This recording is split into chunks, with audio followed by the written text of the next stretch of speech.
Super Friends monthly discussion. My name is John Gay from Jag in Detroit Podcasts. Hey, Jag. Welcome, Jag. You want some applause, Jag? You deserve it. All right. As we continue to mess around as we get started here, we'll do a quick around the room and have everybody do a quick introduction of themselves. Catherine, if you'd like to go next. Oh, thank you, Jag. My name is Catherine O'Brien. I am a podcast producer based in Baton Rouge, Louisiana. My company is called Branch Out Programs, and I'm so glad to be here with my super friends. Johnny? Hi, I am Johnny Podcast coming to you from Fort Worth, Texas. I'm also a podcast producer, and I love podcasts. David? I love Johnny, but who doesn't? I'm David Yaz at pod617.com, podcast producer in the Boston area, and delighted to be alongside my fellow superheroes, super friends. We kind of picked up this podcast Super Friends moniker amongst the five of us. A little background on the group of us. We all met at Podcast Movement through each other, and we meet once a month to talk about all issues related to podcasts and podcast production. We're going to feature today Matt Kundle of the Sound Off Podcast Network up in Winnipeg, because Matt has just reached 300 episodes of his podcast, the Sound Off Podcast. Congratulations to Matt. And we invited our clients, our friends, anybody who wants to check this out, because it can be hard to keep going with your podcast. We run into plateaus, we run into obstacles, we run into just pod fade and all these different things working against us. And Matt has stuck it out to get to 300 episodes, which is no easy feat. So Matt, welcome. Tell us about yourself, your company, and the Sound Off Podcast. Started back in 2016, and I guess I was a radio refugee, as it were, and got let go in 2014 and really spent a fair amount of time wondering, well, what's going to happen next? And it turns out it wasn't going to be radio consulting. That's quite the slog. And as time went by, I mean, I had a voiceover business as it was, but then podcasting kind of struck me in the face.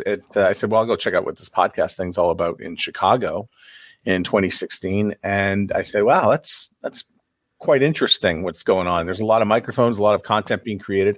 I think one thing I was aware of after leaving radio was that there was a lot of audio being created. I could see it in the voiceover work. I could see it with microphones and building the studios, but I couldn't really figure out where all the action was. But it turned out that there was an awful lot of action happening in podcasting, especially in Chicago. And there were just a handful of radio people back then. And just went there and I said, there's really something to this. And I had shown up with a few episodes done. I thought it was important that I go to the podcast conference with a podcast somewhat underway. And everybody does sort of show up with varying stages. I'm thinking of starting one, or I have started one, or I've been doing it for a long while. I was about 3 or 4 episodes in and just started to, accumulate and learn things. And the Sound Off Podcast was underway. I didn't know what I wanted to do a podcast about at first, but it turns out the only thing I knew was radio. So that's, I could only really speak to that. There was a couple of other radio podcasts out there. Larry Gifford, a longtime talk programmer. He now works in California. He's now moved up to Vancouver and works for Chorus Radio up there doing it. But he had a great podcast, the Radio Stuff podcast. And, I didn't feel like I was going to tread on anything if I started it. And it was just really going to be, conversations, and we'll see where it goes, so right. Let's throw some crud on it and get it underway. And so off we went. And the first episode was took me 8 hours to do, and it was 11 minutes long.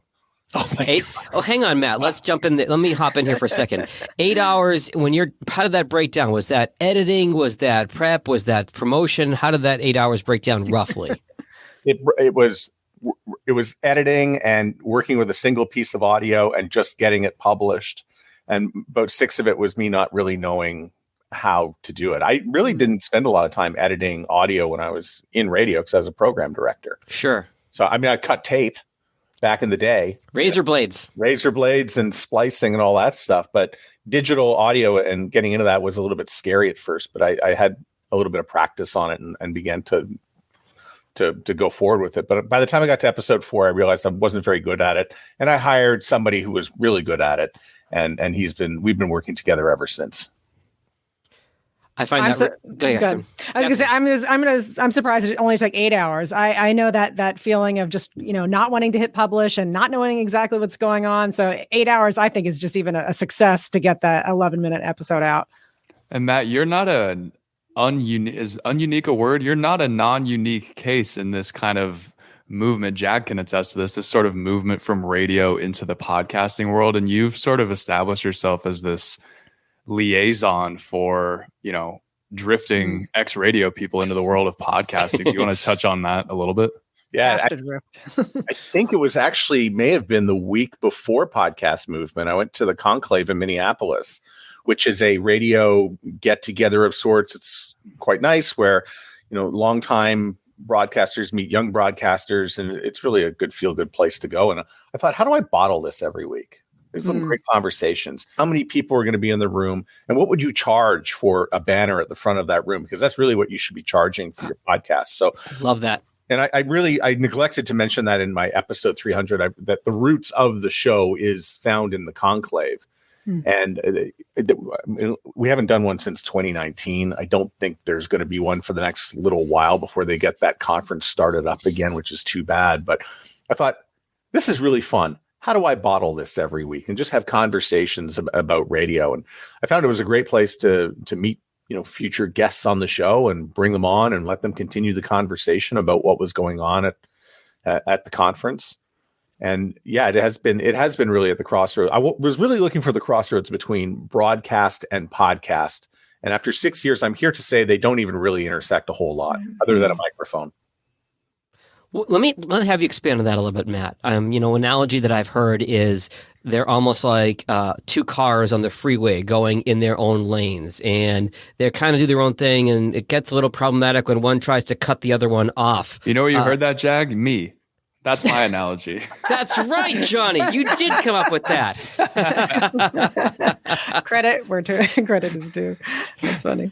I'm a terrible radio person because I did not cite my source. I'm a horrible journalist. But so Johnny once told me that but to that point, Matt, how would you describe the fact that they seem very similar, but in a lot of ways they're not? I think it breaks down to one is live and the other one's on demand. I mean, you watch live television, Super Bowl, Academy Awards, sporting events. And then there's the on-demand stuff like Netflix that you will scroll through for about 8 minutes to find what you want and then listen to it on your own time. So shared experience comes up. I think radio is a shared experience when you listen to it live. And podcasting is an experience that happens to individual people on their own time and leisure. I think there is there is one little wrinkle in between, I think, radio and podcasting, though, is that it comes from the listener perspective. And it's this idea of routine. And it's something that routine for the podcast listeners changed a lot over the last couple of years with the quarantine, the shutdown, and now getting back into real life. I think there's a wrinkle of, if my drive time, my morning commute, I'm going to listen to my favorite radio show every single morning. I've now replaced that with my favorite podcast. I'm still listening to it at the exact same time. There's still that sense of routine that I think plays off each other between podcasting and radio. Yes. So release your episodes on time. Yeah. Because if it's not there, then and at the same time. Okay. Yeah. When, this is for Matt or anybody with that in mind, and you're thinking about the length of an episode of one of your podcasts, do you want people to get it done in one commute? Or I know that I have some podcasts that I like so much, I'll listen to it on Monday. And if I haven't finished, when I get in the car on Tuesday, I'll listen to it again. Do you guys give any thought to that? Matt, maybe you start and then. No. I think of it as a book. And if you're doing your job properly, people will put it down and then pick it back up and keep going with the show at a later time. Although normally I do keep the show to 45 minutes, but I just got back from Spain after being away for a number of weeks. And I found when I started again that I did a 75 or a 90-minute episode, it's because I was just so excited to be back behind the microphone. And I think when you go on, especially, Jag will know this from the radio days, is that on Monday you show up with so much material because you've had a great weekend. You can't wait to tell everybody about it. Or you come back from vacation and you blow all the good content out on the first show back. So there was an element of that when I did my latest episode. I agree with Matt with the length of it. I always, when I'm working with clients who they ask this question all the time, and it's a similar version of what you asked, David, is how long should my podcast be? I always give the answer of as long as it takes to get your message across. Each Mhm. show is individually different and everyone has a different goal for putting out their podcast. And as long as you get your message across for that episode, whether it takes 30 minutes or 3 hours, then the time is your own. The people that you're making this content for want to hear what you have to say. So if it takes an extra hour to take that in over the course of a couple days driving to and from work, they're happy to do it because they are engaged with what you're putting out. And I think we all get a feel for how long a podcast should be just simply by the discussion that's going on. In other words, if you've got a guest that is super compelling and you want to keep going, you keep going, which is why when I have a guest on my show, I started out saying, yeah, we'll go about 35, maybe 40 minutes. Then I started saying, we could go anywhere from 15 minutes to 65 minutes or something. And what I don't want to say is depending upon how interesting you are. But that's the one of the great freedoms of podcasting is there are no rules. There's no, it's almost like a baseball game. There's no clock. If you want to keep going, you keep going. Go into extra innings. Just don't turn into a long, boring baseball game. Well, Catherine, Jag, anything on that? Well, it's funny. One of the things I always try and remind myself is me as a podcast consumer, I have to remember I am not my audience, right? So I'm not my client's audience. I am only can represent myself. So I know that like how I consume podcasts is I usually try and listen to them all the way through, but I'll find that there are certain podcasts that I will listen to multiple times. I think this is kind of answering your question, is I might have it on as background at first. And then if things are popping out to me, I'll go through a second listen. Or this is also very typical for me is I might have something on YouTube for the first go through, and then I'll take it and maybe a deeper listen as just the audio version, taking it for a walk or those kinds of things. But I also know not to think of myself as representative necessarily of my audience. I think that's a mistake a lot of people make is that they think of themselves as their audience and their own habits. But you really just have to respond to what your clients' podcasts are actually doing and how people outside of yourself are consuming the podcast. Catherine, Is that even in the ballpark of your question there, Johnny? I think let me jump in here for a second, Catherine, because that's a really great point. And this is something that I saw when I was in radio, and it carries over to podcasting. When you get a microphone in front of you for the first time, the idea is, oh my gosh, I have this microphone. I am going to, espouse whatever I want to talk about to the entire world. As a radio DJ or a podcaster gets a little bit more comfortable and a little bit more seasoned, they realize that it's not about the person hosting. It's about the person on the other side of the speaker. It's about the person who is consuming your content. And if you can turn the mirror around on your audience successfully and make your content about them and not you, the host, that will lead to much greater success, podcasting or in radio. And just to even follow up just one step further is, we all are big fans of Edison Research. So we follow what they put out in their findings every single year. And one of the things that always stands out is the number one place that people listen to podcasts is at home. Okay. Well, I typically don't listen at home. I listen in the car. I listen while I'm walking. People listen to podcasts first thing in the morning. The 7 a.m. time frame is the number one time when people are listening. That also does not follow what I'm doing. And there's so many of these different little traits that don't follow what I do, but it's important for, Apple Podcasts. People, that's the number one place that most of my clients, they're getting their downloads from Apple Podcasts. I am not an Apple user. So there's I am removed further and further from what the typical podcast listener is doing. So I can't let my own experience cloud that for what I'm telling my clients and how I'm helping my clients. Mm-hmm. There. I don't mean to derail. I know we're supposed to be focusing on Matt, but Catherine, what you said was super interesting about the majority of people are listening at home. And right. I know that people like Tom Webster and the people at Edison, they've, at least the last couple of years, they've really been honing in on one facet of the at-home listening, which is they expected the smart home speaker to be a really big catalyst for podcast listening. And it's just not working. And I wonder if that's because there's that, we talked about with radio and podcasting. Radio is sort of a shared consumption method versus podcasting is really intimate and private. I wonder if it feels weird to listen to a podcast on a home speaker, whereas it's more intimate to have them directly in your ears. David, you got something? Johnny, I was just going to say my Alexa is listening and her feelings are hurt. Alexa is always listening. I know. Yeah, no, I mean, I agree. And it's, I don't know, maybe I'm the outlier here, but I think good content is good content, and it's good. We always want to watch these trends, right? But if you're producing a good show, if and I think we would all agree that of all the things we deal with in producing shows, the quality, the editing, the writing good crisp show notes and episode titles, isn't the content really the most important thing? Isn't the advising our clients on good guests, good questions, keeping the show moving? I don't know. And now I should apologize for derailing, but I wonder if you guys have thoughts on that. Matt, are you trying to say that content might be important for podcasting? Well, no, I mean, like if someone comes to me with an existing podcast and they say, "Can you make this better?" Usually there are 5 or 6 ways I can make it better. No offense, everyone out there, but usually the first thing I'll say is, I'd love to talk to you about, the flow of the show, the segments of the show, right, and all that.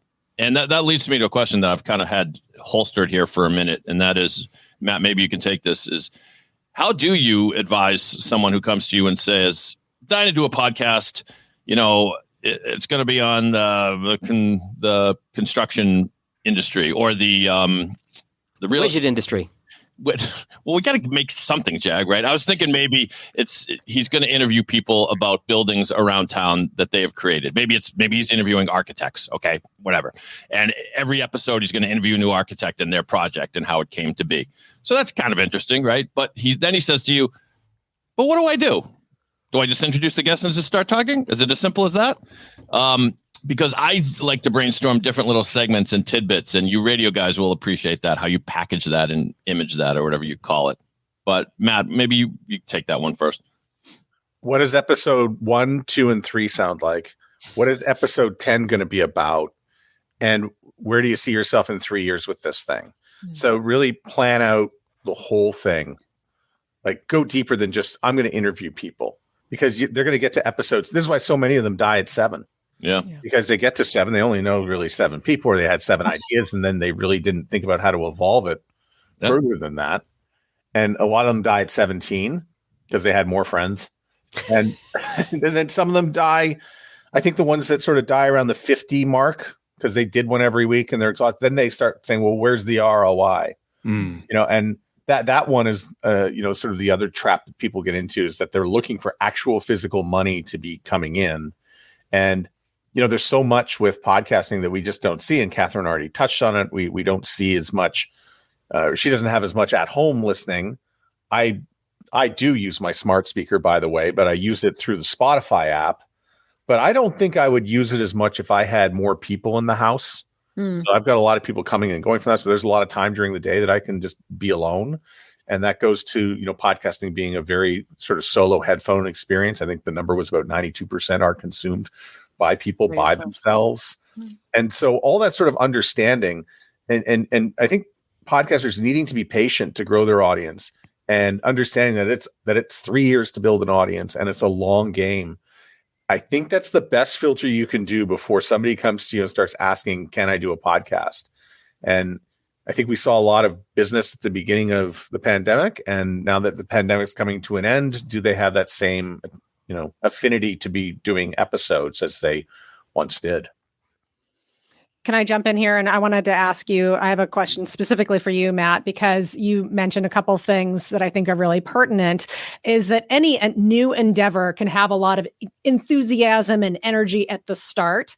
And we definitely saw that with a lot of pandemic podcasts, as we like to call them, that once they came out of the gate because of the pandemic, and they have certainly pod faded out. So I'm wondering if you could talk a little bit about, so you've have 300 episodes for your own personal podcast under your belt. Can you tell us a little bit about some of the obstacles that came up for you, and really, more importantly, how you overcame them to get to that 300? I guess there was really, I was just going to do it every week. So I think the first obstacle was staying consistent. There were some times when I said, I'll just take this week off, or I can't find a guest, or there's snow blowing sideways or something, some sort of excuse that would prevent me from doing it every week. Doing it every week. Doing it every week. Doing it every week. Doing it every week. Doing it every week. Doing it every week. Doing it every week. Doing it every week. Doing it every week. Doing it every week. Doing it every week. That is repetitive. Yeah. You know. Oh, well, I think we found the culprit. Oh. We'll blame David for this. First, he tries to say that we don't care about content, and then he creates. David tries to have so much fun with his roadcaster. Boston gets the boot. That's awesome. We might let him back in. By the way, we'll see. Yeah, I think there were some other obstacles that came up, but they needed to be identified. So I was using SoundCloud, and I needed Mark Ramsey, who's a radio consultant, but he's also a podcaster and does the Inside Psycho podcast and Inside Star Wars and a few others. But he pointed out to me, being on SoundCloud means it's going to be very hard to see your audience grow, because the numbers are all over the place and they're not really real in some cases. And break that out a little bit. It's because there's no distribution beyond SoundCloud, right? You can't go from SoundCloud to X, or why wasn't there enough reach on SoundCloud? Oh, there's plenty of reach on SoundCloud. It's if you get 5,000, plays as it is, you don't know where they came from. They're not real people. A lot of them could be bots. Yeah, absolutely. So that's anybody on this call, we would say, if your podcast is on SoundCloud, please take it to a more serious or more creative for podcasting type platform and talk to any of the five of us about how to do that. Get out of there immediately. Run. Was one of the ways you overcame the consistency obstacle, Matt, of just building it into your routine? You just have to do it for a few weeks to where it just becomes like, okay, it's Thursday, this is when I record my podcast, and it just becomes easier as you do it, because it's now just as common as making breakfast, making coffee, doing your podcast. Yeah, so think of it as having some deadlines. So I have to submit my podcast by Monday at 6:00. Yeah. I like to think that I was still that consistent, but sometimes it's Tuesdays at 6:00 if the right teams are playing on Monday Night Football, something like that. But I think I really picked it up from Aaron Mahnke, who does lore, and he sort of implored podcasters when he's talking about how he does his creative process to release it on time, that he does have people sitting around a campfire waiting for the episode to be, for download. They're waiting and they're counting on you. And that consistency is so important. It was so important in radio that every day at 6:00, somebody shows up for work. You can still do a half-assed job in radio and still wind up in a hall of fame somewhere, because you managed to show up every day at the same time. People really appreciate that, and you become part of their media ecosystem. And so what are you trying to do? Especially if you're doing a weekly podcast, you're trying to create habit. And Tom Webster just wrote about the importance of habit, or he spoke to the importance of habit just recently at a conference, and that you've got to make your podcast part of people's habits in order because if you're not part of a habit, then you could be forgotten or cut from the list. You're actually just one iPhone purchase away from being cut. The joke that I've made about this is the recent research in 2022 shows that heavy weekly podcast listeners consume on average 8 episodes per week. So I now say we've kind of come full circle in terms of social media, and we throw it back to the MySpace days. How do you get into somebody's top 8? You got to break into that list of shows. And Johnny's the young guy in the group. We'll explain MySpace to him later. But the idea is you've got 8 chances to get into somebody's regular rotation, their media rotation. Are you going to be good enough to be one of the top 8 things they listen to? Let me push back a little bit on that, Jag. 1, I have heard of MySpace, but 2, something that I've been toying around in my mind is this concept of sort of limited series. So we look at the success of, I guess, lack of success lately with Netflix, but these streaming services are putting out limited series. It's really hard to get into the top 8. So one hack around that is, if you can't commit time-wise, or you just don't feel confident enough to be able to break into somebody's top 8, is consider releasing limited series. So a 6-episode, 8-episode run, really tightly produced, focused around one really niche topic that people can consume on a one-time basis. Maybe your goal isn't to build this massive audience. Maybe it's to push people's attention elsewhere of something else you're doing online. But I think that you can still get into podcasting without having this sort of unbreakable wall in front of you of I have to break into somebody's top 8. I think there's hackarounds around that. I like that. You're talking about a binge instead of habit. Yeah. And it's very limited. I can listen to these 6 episodes, understand that Johnny made this, and move on to the next thing and still continue with those top 8. But Matt, I do have a question for you as well. So we've talked about your obstacles. You're in a unique situation. A lot of people are doing podcasts as sort of a side gig, whether it's funneling more business or funneling people to their businesses, or they're just doing it as a hobby on the side. However, you're working with podcasters who have their own shows, and you are a podcaster who has his own show. So how is your experience doing this massive 300 episode run? How is that experience translated in the way that you consult with your other podcasting clients who are clearly, they're far behind you? Actually, some are ahead of me. Ah, So Andrea Askowitz is actually the host of Writing Class Radio, and we met in Chicago along with her co-host Allison Langer. And I didn't work with them at first, but when I was in Chicago, I said, well, what's going on and how does this work, and why are they successful? And really just taking a lot of notes and paying attention to the people who came before. I think, and I think Catherine and I have talked about, Rob Greenlee, who's been in the space since 2004, and what he's had to offer. And, I mentioned learning from Aaron Mahnke, but, Writing Class Radio is, I think, the biggest podcast that I do work with. And they've been doing it since 2015, even before, I got into it. And I like the fact that it's got the word radio in it. But they teach me things. I pay attention. There's other podcasts out there that I said, I kind of like the way this sounds. And if it sounds good, I'd like to find ways to incorporate that into the podcast that I work with.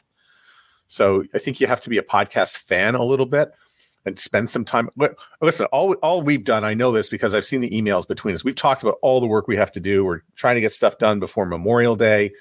But I think we're podcast listeners at heart, and there's stuff that we like and we listen to, and I like to find ways to incorporate that into the work I do. Well, let me reframe the question a little bit then. Are there things that you've taken away from working on so many podcasts that you've incorporated into your own show? Yes, I think everybody has different needs. But it's fun to be able to try out stuff and then pass it along to them, or to borrow some techniques and bring them into my line. And marketing has been a part of that too. I think Yeah, it does. Yeah, it doesn't necessarily just have to be with like how you structure the flow of a show. It can be the way that you promote it. It can be the way that you produce it on the back end, whether you incorporate video. And again, marketing is a huge key to that. Yeah. So we'll see some spikes in some shows, and then say, okay, we need to do that and bring that in. Do you have any examples of the marketing tips that have worked well for you and your clients, Matt? The consistency is the one that just keeps coming back over and over, releasing at the same time. And I know the Writing Class Radio people, I cut it right to the line every week, and they're like, we have to get this out Wednesday at midnight Eastern. And I really play with that sometimes, much to their detriment. I know they hate me for it for a few hours every week. But I know it's important to them to get it out on time. Websites, I think, is very important, and marketing back to your website. So we've talked about having a website and its importance, but the podcasters that continually send people back to their website on a domain that they own they consistently do better. Interesting. When it comes to the social media, Matt, can you speak a little bit to the checking the box, I'm posting this to my Facebook, my Twitter, my YouTube, my Instagram, versus actually putting thought and crafting the actual posts? So I just got back from Spain, and you may have mentioned that. Yeah. And so, completely different time zones. I'm waking up in the morning. It's like midnight in North America, 11 o'clock midnight. That's not really the time I should be posting. I like to be posting when people in North America are waking up. So I'd find myself doing it later in the day. But I was also started to automate a few of them. And I think automating some posts wasn't very helpful. Mm-hmm. And I did notice a little bit of a downturn in the last few episodes, because I think there's something, when you write into the computer directly, and you've got the content, and what am I going to say about this particular content? And then you think about it and then put it out and you release it at the right time. The right time is always in the morning, by the way. And you put it out there. I think that's a lot different than writing it out the night before and doing the automated thing. The automated thing doesn't work. And it was actually Johnny who said at one point, I think you can't outsource your personality. I can't even outsource my personality to 6 hours from now. You know, I'll give you the radio parallel here, Matt. And I know we're going kind of heavy on radio here because you and I both used to work in the field, but it's like voice tracking. It's voice tracking, which for those who don't know is, pre-recording a show for another city or another market at another time versus doing your break live in the moment in the city that you're broadcasting to. There's a different feel to it. I don't even feel comfortable sitting in Madrid with on an Instagram, just saying, "Hey, brand new podcast episode." As I'm like drinking vermouth and eating tapas, or waltzing through the palace. Did you say you went to Spain? Yeah, but it honestly is weird. I think for me, I think there's a real headspace to being in there and marketing, and you have to write. I mean, having good, solid writing is going to be able to get people's attention. I think you can do audiograms, and audiograms are good, but how are you going to sell people to click and to listen onto that audiogram as well? I will say I'm quite certain there's some people who know exactly what this podcast is all about. Never downloaded a single episode, but they only keep up on the podcast by following the audiograms, whether it's on Twitter. Hey, I never watched Roseanne, but I know all the characters and I know what the show was about. I can relate to that directly. I run a YouTube channel for one of my clients, and one of the comments we got the other day was, "Hey, I've never listened to a single full episode, but thank you for putting out the short clips. That's how I follow the show, is by watching these 5-minute increments of your episodes." So I appreciate that. So and that speaks a lot to the way the culture is now, is we have this goldfish mentality of TikTok and Instagram Reels and Twitter. It's just scroll on to the next thing. And if it doesn't capture you within that 30 seconds or 5 seconds, even, they're on to the next thing and they forget completely about you. So that ties into what great copywriting can do and why you have to kind of personalize each and every post specific to each social media platform, because they all work differently. Matt, I have a question, if you'll entertain yet another. Absolutely. Yes. Do you think about, with 300 episodes, I take it part of the value of podcasts is that library. In other words, someone who's never heard of you might discover you tomorrow and go back and listen to your most recent episode and then listen to episode number 243 and 212 and all that. Do you ever think about that when you're producing a single episode to endeavor to make it evergreen, if you will? In other words, maybe take it easy on the current events because you don't know when someone's going to be listening to this. Yeah. So in that case, because it's radio, we don't spend a lot of time talking about their current job, because that job's likely going to be gone in a few weeks. Or they'll be restructured out. And then what? Then your episode's dead. So yeah, I totally do. I mean, in my mind, I think I want this thing to last about 6 months or 8 months, or it'd be nice for it to last a year. So we don't spend a lot of time talking about the current job. We'll put that at the end of the show, if at all, in some cases. But really, we want people to talk about their experiences and what they're known for, and some of their accomplishments, and what do they have to share, really, that sort of applies to people who are still working in radio, broadcast, podcast, or voiceover. And with that evergreen model that you have, Matt, what are your thoughts on, because people's schedules are different. A lot of the people that are probably watching this, they're not full-time podcasters. This isn't their job. This is something they're doing on the side, like I keep saying. But what are your thoughts on the process of batch recording, sitting down 1 week and busting out 4 episodes and scheduling those out for the next couple months versus, okay, every single Thursday I need to have something scheduled where I'm going to sit down and record? Okay. So if you're going to Spain, you should do that. Yeah. I'm just glad you switched back to English before we hopped on the live stream, because your Spanish is getting good, but it's just not there yet for a full live stream. I don't often do the batch recording stuff. I try to have about 2 or 3 ready to go. I'm supposed to be launching an episode tomorrow, and right now I've got 0 ready to go, just because I got back from a trip, and so they're not. Anyway, the person on Friday canceled as it was. But that's just the way it rolls. So that's why you should have a couple ready to go. But I think 3 or 4 is sort of the magic number. Yeah. To do that. Somebody interviewed me for a podcast, and I said, well, when's this coming out? Well, they said it's coming out in June. I said, well, we're in February. The entire industry is going to change by the time. I don't even think that episode ever got out. Yeah. Honestly. So I've never really understood, holding on to content that long. I think you do.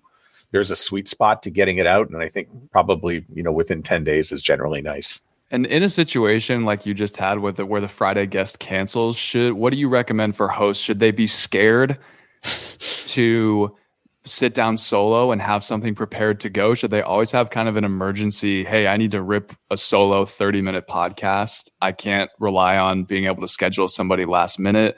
What are your thoughts there if you're someone who's doing specifically an interview style podcast? So this is a good time to tell you guys that this is the next episode of the Sound Off podcast. That's what I thought. I was like, I know what's happening. It may also be the next episode of the Jag Show.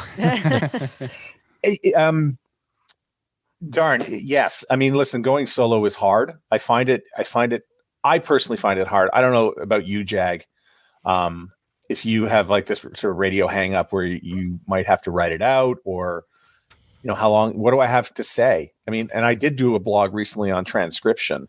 So do I want to talk about transcription by myself for 7 or 8 minutes? Maybe. Scintillating. Yeah. Sounds fascinating. It's actually, I read that blog. It's actually a very good topic. What's interesting is we talk about consistency and consistency being key, but I'll ducktail a little bit from what Matt is talking about here. So my podcast, weekly, The Jag Show, solo, 5 minutes. I have repurposed some content the last several weeks, but I was out of town myself for a couple weeks and I fell behind. And I fell behind with some client work. I did not get an episode out. So this is kind of a roundabout way to answer Johnny's question. Yes, you should always be putting content out, but we don't live in a perfect world and sometimes things happen. I have not done a podcasting news episode of my Jag Show in about a month, and I'm disappointed in myself because of that. But at the same time, I did not force myself to do subpar content. I think, there's this, you want to be consistent, but at the same time, if you're going to put out something that's going to harm your brand, or the quality is going to dip, or if somebody listens to that as a first impression of your show and they say, this person's not that great, I would rather take a knee or punt than force content that is not as good as it can be.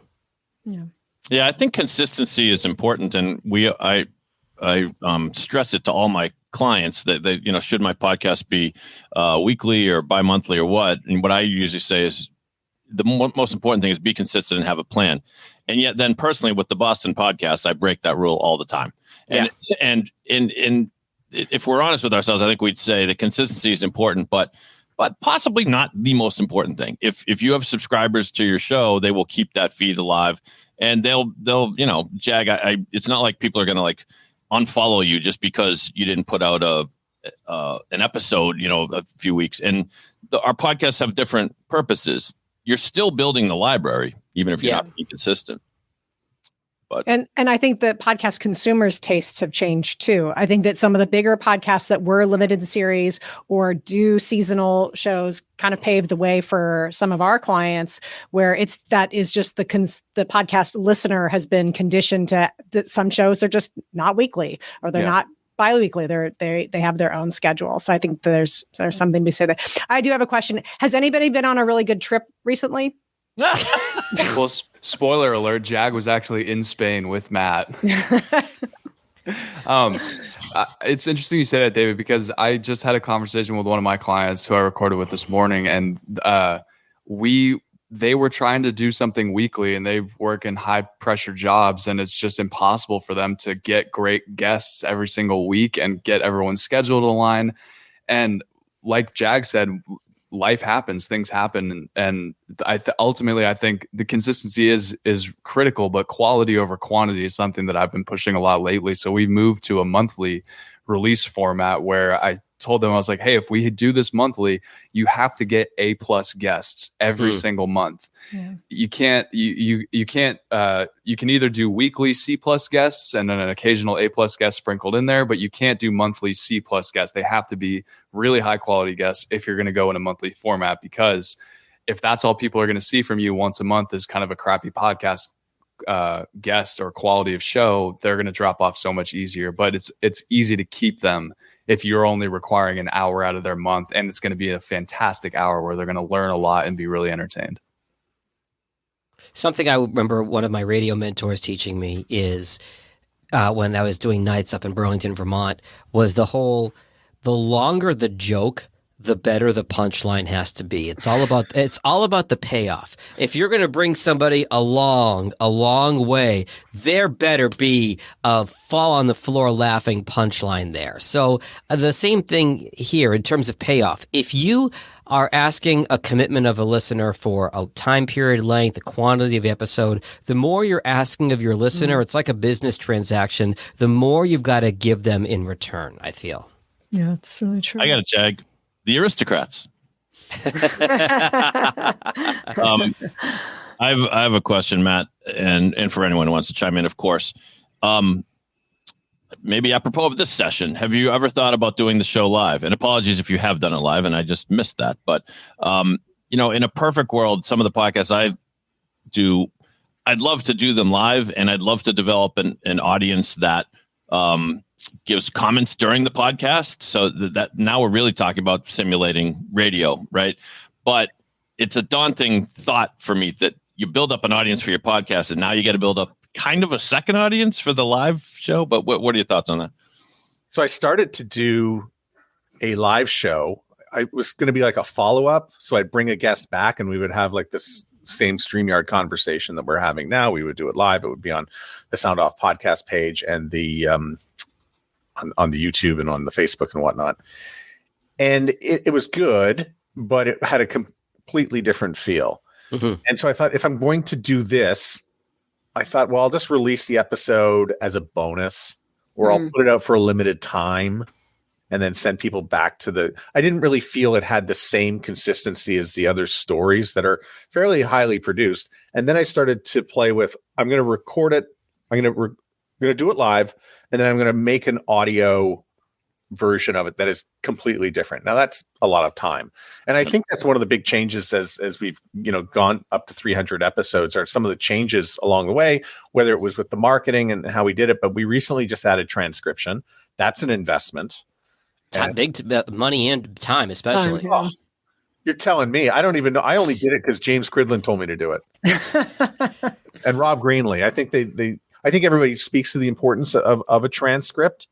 But I've started to do it, and it does take a little bit of time to go through, but I think people do expect it, and it will be some form of podcast standard. And again, is it to my benefit or not? I don't know, but I can't really tell you unless I do it. So I will do it. But it was different doing it live. And then what do I do with the audio afterwards, and how do I work it into the RSS, the podcast audio stream? So I've kind of played with it, and I've put episodes up for a little bit and then taken them down. I've left a few of them in there, but okay, we're going to, look who's chiming in, and that doesn't really do much for an audio listener. I find it kind of distracts from the story. I just want people telling the story, and then, me weaving in and out with questions and some narration. And I think that's the thing that really makes the audio podcast different, is that I will narrate. I'll narrate through part. And that part was taken from Slate, which is now, which eventually became Megaphone. Panoply was the company. They had some podcasts. I thought, these are really good. This is how you tell stories. Yeah. And so I wanted to really sort of get into that audio space where I would narrate around people's story. Of course, it makes sense for me to narrate because I do voice work. I think we go back to what we were talking about at the beginning about radio versus podcasting, Matt, where we're talking about, that live feel of radio versus the on-demand feel of a podcast. And you've got to catch somebody. Full disclosure, the five of us have had conversations about when we should do this stream. Should we do it at night? Should we do it in the afternoon? When should we do it? When can we get the biggest audience?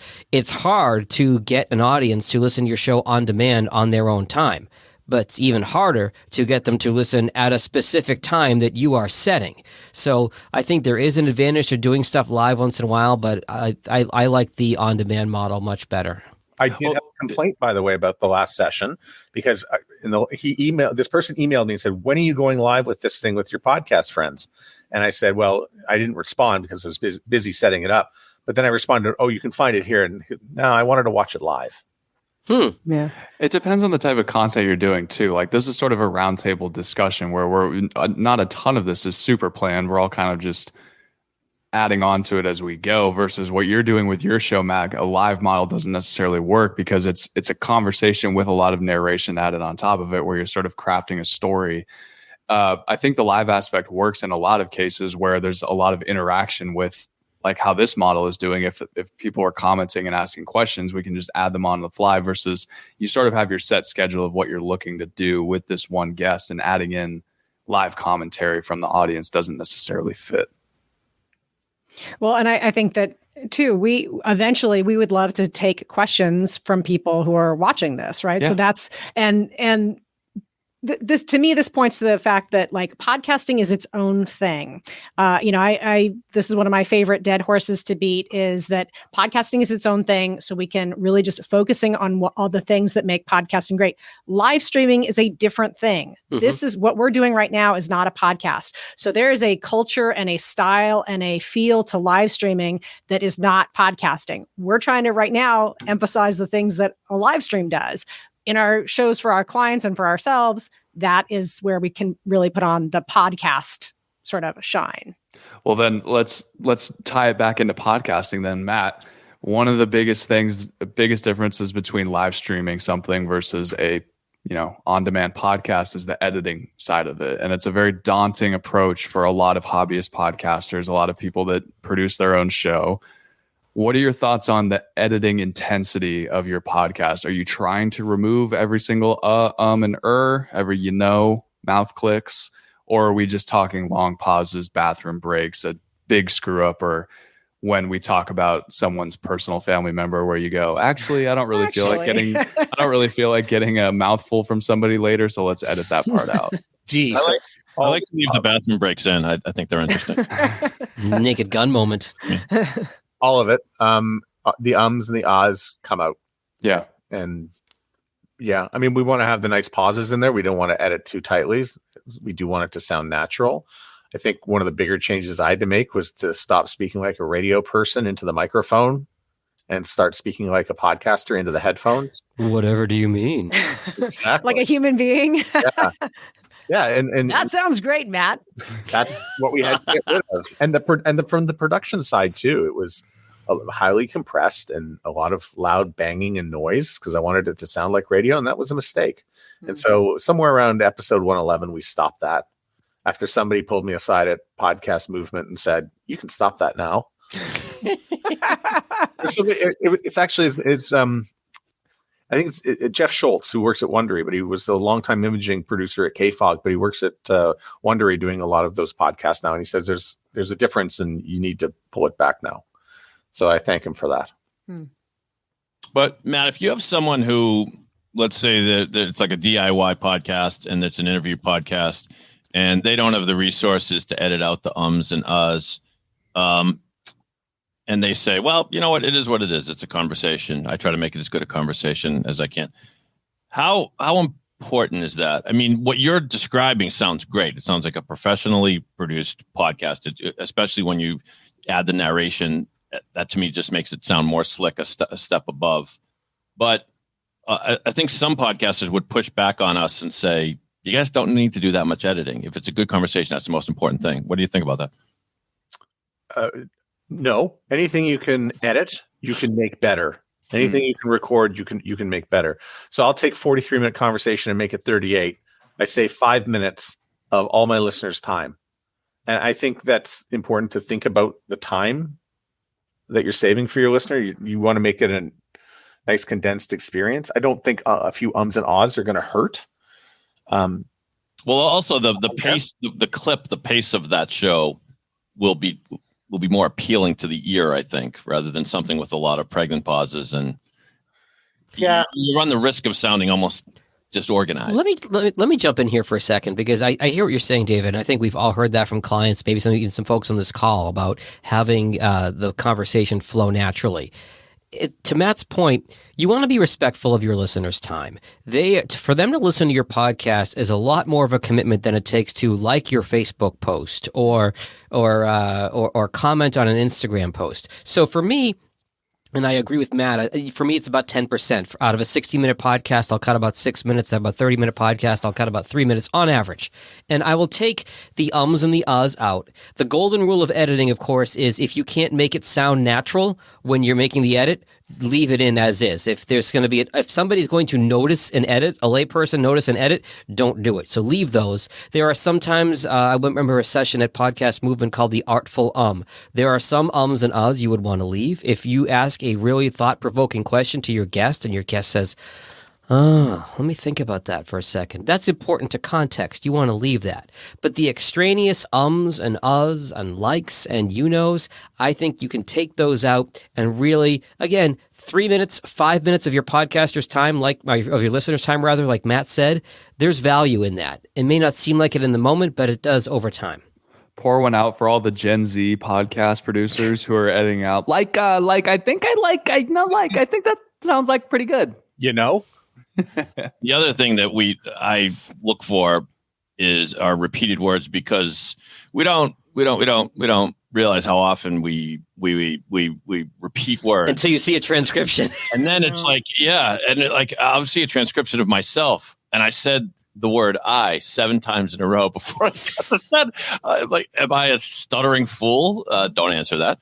But and we all use. Well, I think most of us use software that can automatically take out ums and uhs. And I know we all have talked about the fact that you can't use that like a sword.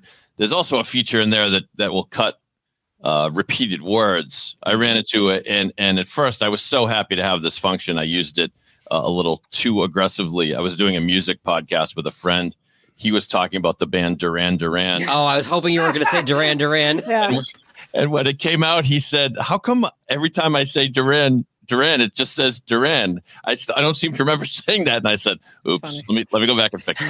Context is important. Like the word "that," you might think that that's a good idea. That's a double use of the word "that." So their discretion really comes in when using these sort of AI and automated tools. And it's something that you improve upon as a host, right, Matt, over time. As you get just more reps behind the microphone, you say less of those crutch words and you just become a more experienced interviewer, a more experienced conversationalist, where you're not using these crutch words because you just become, it's a habit forming thing. You just become better behind the microphone and you rely less on those crutch words. I was better on the radio because it was live. Mhm. But now that it's being recorded, I can just edit it out. And there are times when I interview people, I'll go, I need a second. And then I come back with the question, or it might be rephrased in a different way. But I find that happens about once every recording session. Then I'll just say, I need a second here. Yeah. And then deliver the question. I think the preparation for the interview is really, really important. I think you have to say, I want to start here and I want to end here. I think it needs to be, your questions need to be written out, but you need to do it in pencil. And I think you need to cross things out as you go. So I'll tell the guest I'm just going to be writing little notes off to the side. And if they say something important, again, to listen back to what they're saying and that you scribble down something that you might want to be able to work in. So I think a lot of people don't understand that about interviews. And I'm very lucky to have interviewed just about everybody on rock radio one time or another, Mick Jagger included, but no Beatles. that you show up prepared for an interview with your 5 questions that you're going to get and be ready to go. So I came very well equipped to doing interviews. And so, not that there's any New York Giants fans on this, but Bill Parcells, I think he said it was 50% preparation, 50% execution. And that's what goes into an interview. A good point, too. I believe it was Terry Gross who mentioned this at Podcast Movement a few years ago in Philadelphia. Matt's nodding as he knows where I'm going with this. She said, I believe she was interviewing Hillary Clinton when she was running for president, and her mind just wandered because we've all done this as interview hosts. Oh, okay, what am I going to put on my grocery list? What am I going to make for dinner? When do I got to start dinner tonight? And Hillary Clinton said something. I don't remember exactly what it was. Maybe Matt will, but it was very, very compelling and unexpected. And so she was kind of going on, and then she stopped mid-interview and said, I'm sorry. Did you just say that blah, blah, blah, blah, blah? So it's very easy, even if you're very interested in your guest, or I guess in some of our cases, depending on the guest, if you're not interested in your guest, it's very easy to let your mind wander to your to-do list. What else do I have to get done today? What am I doing tomorrow? And you can miss something that can be really the crux and selling point of your entire interview. So it's really important to always listen to that guest, to Matt's point about pencil, because you might catch something that's unexpected and you can go in a totally different direction. Well, it's like you said, Jack, and it may not necessarily be like you're thinking about your grocery list. You may be so focused on getting your next question out there that you completely miss something that they said that could have turned into 15 minutes of just fantastic content. You just chuck the next 2 questions out the window. So yes, absolutely. It's being able to what's the word? And here I am stumbling for my own words. It's Just being able adapt. to kind of just adapt and roll with the punches and be able to pull out something really interesting that the guest has said that's going to be valuable to whoever's listening. It's the biggest piece of advice I give. It's the first piece of advice I give to all my podcasters. And it's something that's so important that I have to keep reminding myself of it, because I don't know about you guys, but there are still moments when I'll listen to one of my podcasts back and I'll hear something the guests say that is new to me. And I was like, I wasn't listening that first time around, and I could have asked a follow-up. I'll tell a real quick story about how it can be so dangerous. There was he's still around, although not on the air, the Boston sports radio legend, Jag, you'll remember Eddie Andelman, right? Yes. Well, he was very popular, not necessarily the greatest interviewer. And he was interviewing the great Ted Williams, who had, of course, long since retired, but he's, beloved sports figure in Boston. And so Eddie says, Ted, tell us what you think about this year's edition of the Red Sox. And he said, well, Eddie, not as much pitching as they could use, but they do have one secret weapon. And Eddie Enderman says, Ted, that's great. Let's talk about fishing. And we never found out what the secret weapon was.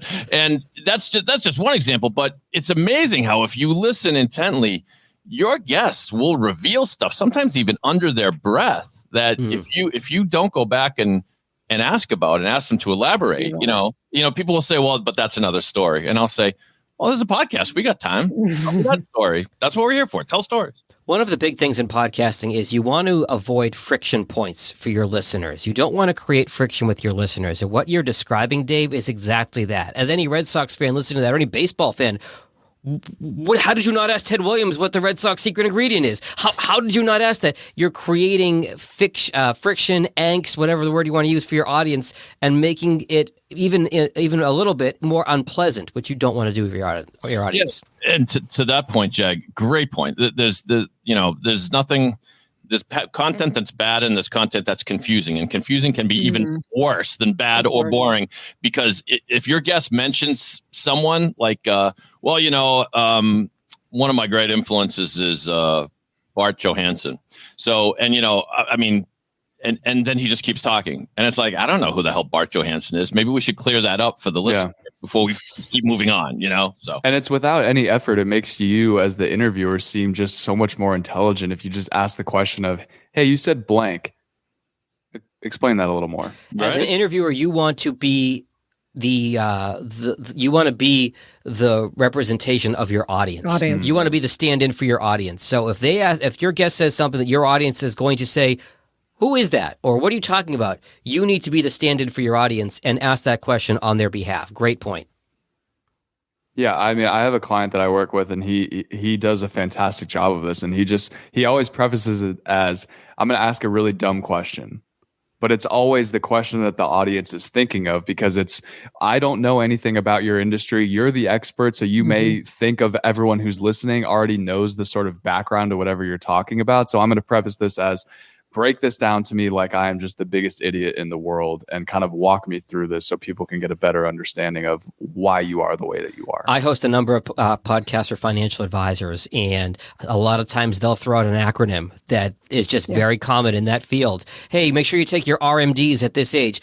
Just let me stop you here. RMDs, required minimum distributions, right? Remind our audience what that is if this is the first time they're listening to the show. Real simple. Just make sure you avoid any friction with your audience. For the person who doesn't know, that's always perfect. Yes. Yeah. Or just playing dumb always works. Like, I'm an idiot. I'm sorry. I don't know what that is. Never heard of that person. And always better to admit that and ask the dumb question rather than let it go. By the way, dumb questions. That's a good name for a podcast. That is a great name for a podcast. Yeah. You can send the royalties to David if you're on this call and you start that podcast. Just someone's thought of it already. Now you want to give people credit, Jag. Stealing my lines. I know we're at about an hour now at this point, and I don't want to forget to ask Matt this. Any takeaways you have now that you've hit 300 episodes with your podcast? Things that if you are podcasters who are on this call, what things, a couple big takeaways you would give them to keep in mind as they continue their show, just big picture? Always pay attention to your numbers and your stats, but don't marry yourself to them. So there's going to be ups, there's going to be downs. I think we talked a lot about consistency just with ourselves releasing content, but the listener will listen on their own time according to whenever they want. I think, we see a lot of changing habits. We saw some in March of 2020, and we're seeing some right now where people are sort of gearing up for summer, but they're also going back to work and getting back into the car. And maybe that commute isn't as long as it used to be. And maybe they've got some newer podcasts that they've, have attached themselves to. There's a lot of change going on, even more now than there used to be. It just gets faster and faster. So I think you need to be patient with numbers and how much time you're going to spend with it.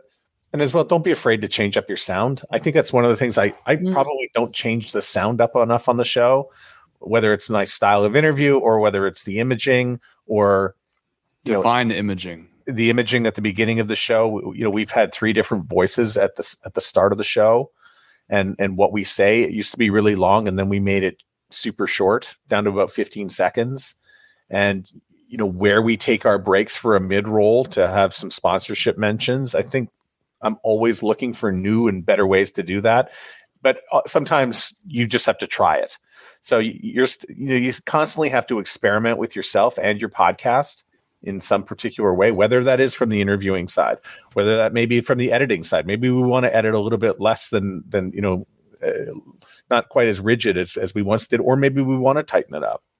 I think you constantly need to be thinking about making, evolving your sound in a particular way and what that really is going to mean. Because if episode 2 sounds the same as episode 200, you're in trouble. Yeah, you may not be growing. And don't be scared of the summer dip. That's coming, folks. That's coming. Your numbers are going to take a hit because people are traveling, and that just happens to everybody. It happens every summer, and it's going to pick back up in the fall. So don't get discouraged by that. I just take my phone off the hook now. The clients. We're not having that conversation. Call me in September.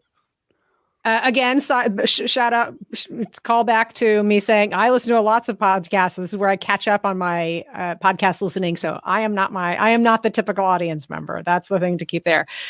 Yeah. Anybody have any closing thoughts as we start to wrap this up today? Mm-mm. Matt, I know. Congratulations on 300. That is a huge milestone. And I think that it's not to be just taken for granted that is a huge thing to reach. So good job. I know that you do such a great job for all of your clients. And I'm sure that reaching this milestone is just going to have an even more positive impact for your clients. So congratulations all around, Matt Kundle. Thank you. Thank you very much. That was very sweet, Catherine. Do we want to go... When David's done playing with his buttons, do we want to go around the room and give a quick one-line plug for ourselves as we wrap up here? Do it. Matt, go. I'm Matt Kundle, host of the Sound Off Podcast and the CEO of the Sound Off Podcast Network. You can reach me at soundoffpodcast.com. Follow me on Twitter at Johnny Podcasts. I have also been to Spain. It's just been several years. You can follow me on Twitter and Instagram at Hello Catherine O. And I'm Catherine O'Brien. Thanks. Never been to Spain. I'm happy here, right in Boston. Pod617.com is where you go if you want your own podcast. And check Fucking A, right, brother. We want curse-free, Johnny. I didn't know we could fucking swear on StreamYard. I would have done it before. Yeah. And as if I could even follow that, I'm John Gay from Jag in Detroit Podcast. You can find me at jagindetroit.com. Thanks for being here, everyone.